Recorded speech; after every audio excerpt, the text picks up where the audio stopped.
Hi, this is Reddit Confessions channel. Something felt off. I still have nights when I jolt awake, staring into darkness, wondering how I missed it all. How a life I thought I was building collapsed so silently, like a structure eaten from the inside by termites, beautiful on the outside until the moment it just crumbles. Her name was Evelyn, and she made me believe in something I had stopped believing in forever. She wasn't loud or dramatic, she didn't flash her emotions or wear intention on her sleeve. Instead, she made you feel safe, steady, like you could finally take your hands off the wheel and let someone else drive for a while. For almost 5 years, we were everything. Also, I thought. The proposal came one summer afternoon, under a willow tree she loved to read under. Her laugh echoed in the shade, and her eyes said yes before her lips did.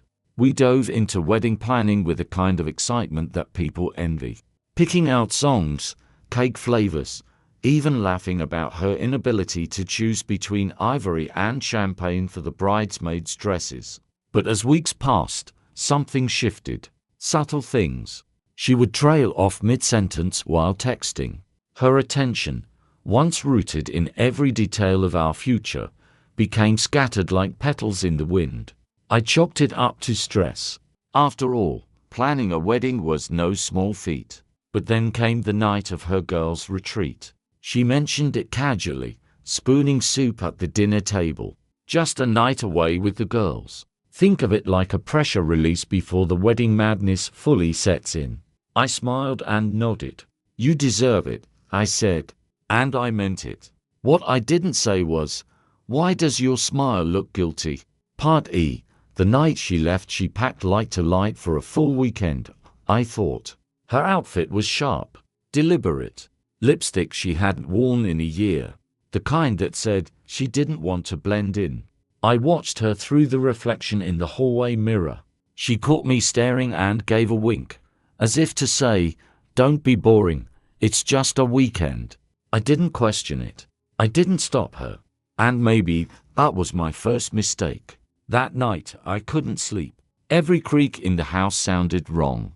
I tried watching reruns of comedies we used to love, but they felt forced. Hello. By 2:47 a.m., I checked her location. Not because I didn't trust her, but because something in my chest whispered, look. Her dot hovered over a gated neighborhood far from where her friend Melissa lived. A location I'd never heard mentioned before, not once in 5 years. I stared at the screen. My stomach clenched. My fingers went cold. I tried to explain it away. Maybe they changed plans. Maybe someone moved. Maybe, but I knew. Part 3. The quiet return. She returned the next morning at sunrise. Quiet footsteps on wooden floors. Keys gently placed on the console. The rustle of clothes. She slipped into bed beside me like nothing had changed. But everything had. She smelled different. Her presence, once comforting, now carried an invisible wall I couldn't climb over. I didn't confront her. I couldn't. Instead, I stared at the ceiling, my jaw locked, chest aching from a truth I hadn't yet confirmed, but no longer needed to. That day, I smiled. I played the role. I made breakfast. She complimented the eggs. We discussed seating charts. She kissed me on the cheek. But something in me was beginning to wither. Part IV. The digital knife. I told myself I wouldn't check her phone. That I'd respect her privacy. That suspicion would only breed more pain. But that night, when she fell asleep, arms wrapped around a man she had already emotionally abandoned, I gave in. The passcode hadn't changed. The messages were there. Not just from girlfriends, but others, men. Strangers to me. Familiar to her. There were photos. Smiles I hadn't seen on her face in months. Captions laced with inside jokes I wasn't part of. Then came the direct messages. You made the night unforgettable. Her reply. You were trouble, the good kind. I closed the app. Not because I couldn't handle more, but because I had seen enough. Part V. Leaving without screaming. I didn't flip the lights on. I didn't shake her awake. I didn't demand apologies or offer ultimatums. because none of it mattered. You can't argue with someone who already left you without packing a bag. I needed to leave, not with rage but with dignity. That morning, I got coffee, kissed her forehead, sighed, "Have a good day." She smiled, oblivious. When she left for work, I began. I packed a single bag, documents, passport, cards, a journal, nothing more. I wrote her a letter, 5 lines. "Evelyn, I saw it all. The messages, the photos, the nights you thought I wouldn't know. You chose your path. I'm choosing mine. The wedding is off. Don't try to find me." Part VI. The vanishing. I drove until the skyline faded. A cabin waited for me, loaned by my cousin who barely used it. No Wi-Fi, no reception, just trees and time. I didn't cry. I didn't shout. I just was. In the silence, I began to understand something. Sometimes, the greatest act of strength is walking away before someone has a chance to destroy you further. The wedding? Cancelled. Invitations never sent. My name removed from the lease. Bank account split. Clean, quiet, irreversible. For days, I didn't turn on my phone. But on day 6, I needed to check my balance. And that's when I saw them. Messages. Dozens of them. "Where are you? We need to talk. Please, don't do this. I made a mistake. At least tell me you're okay. You're being dramatic. This is cruel." "Fine. If you want to act like a coward, maybe it's for the best." That last one hit like a slap. The coward. I deleted them all. Part V. Rebuilding in the ruins. Jonah showed up 3 days later. A friend since middle school. A man of few words and deep loyalty. He brought beer, groceries, and silence. The kind that lets you breathe. "I knew something was off when you disappeared," he said. I nodded. He didn't press.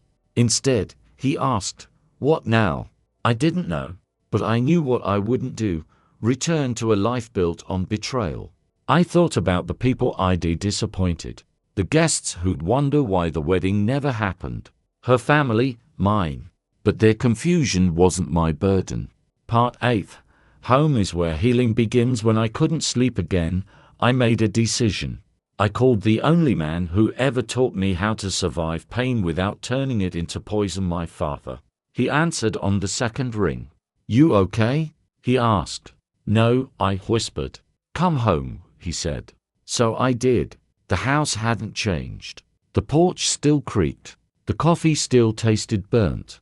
And for the first time in weeks, I felt grounded. I told him everything. He didn't flinch. He didn't offer pity. He just said, "You saw her truth. That's enough." We sat outside, watching stars blink above the backyard oak tree. Part X. Forgiveness without return. Evelyn kept calling, messaging. She asked for explanations, said it was a mistake, that nothing really happened. But the photos said otherwise. So did her smile in them. I never answered, because closure isn't something others owe you. It's something you create when you stop waiting for them to undo what they did. I blocked her. And with every account I deleted, with every item I discarded, I felt lighter. I wasn't the man she betrayed anymore. I was the man she no longer had access to. Part X. Moving forward. Not on. I didn't move on in the way people say it, like flipping a page and forgetting the story that came before. I carried it, but I learned how to carry it better. I started running again. Not away but toward peace. I visited my mother's grave. I started journaling again, something I hadn't done since college. And one afternoon, while browsing old novels at a dusty bookshop downtown, someone tapped my shoulder. She wore glasses, held a worn-out copy of The Sun Also Rises. "Good taste," she smiled. We talked. 4 hours. Her name was Myra. She didn't ask about Evelyn. Not yet. And I didn't offer. Because maybe, just maybe, the version of me that Evelyn left behind had finally evolved into someone even I wanted to know. Epilogue. When silence spoke louder. People think heartbreak is loud. But it isn't. It's quiet mornings alone, coffee without clinking cups, pillows untouched, silence too heavy to carry. But healing is also quiet. It's choosing to walk away without slamming the door. It's knowing the truth and deciding not to let it harden you. It's sitting across from someone new smiling, knowing your past didn't destroy you. It shaped you. I wasn't the man I was before Evelyn, but I was someone better, someone free, and that was enough.